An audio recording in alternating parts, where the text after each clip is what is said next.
Ayon po sa pag-asa, southwest monsoon o habagat ang nakakaapekto sa western section ng Visayas at Mindanao. Wala pong bagyo o low pressure area na minomonitor sa loob ng ating Philippine Area of Responsibility na maaaring makaapekto sa ating bansa.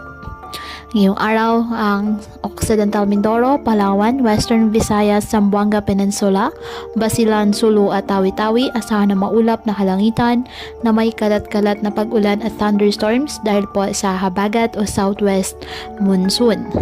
Ang Metro Manila at nalalabing bahagi ng ating bansa, bahagyang maulap hanggang sa maulap na kalangitan with isolated rain showers or thunderstorms dahil po sa mga localized thunderstorms.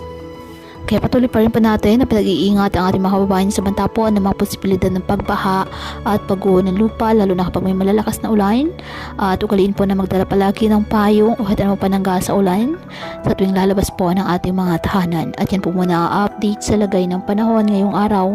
Muli patuloy po tayo na mag-ingat at palaging tandaan, God loves you. Stay safe and God bless.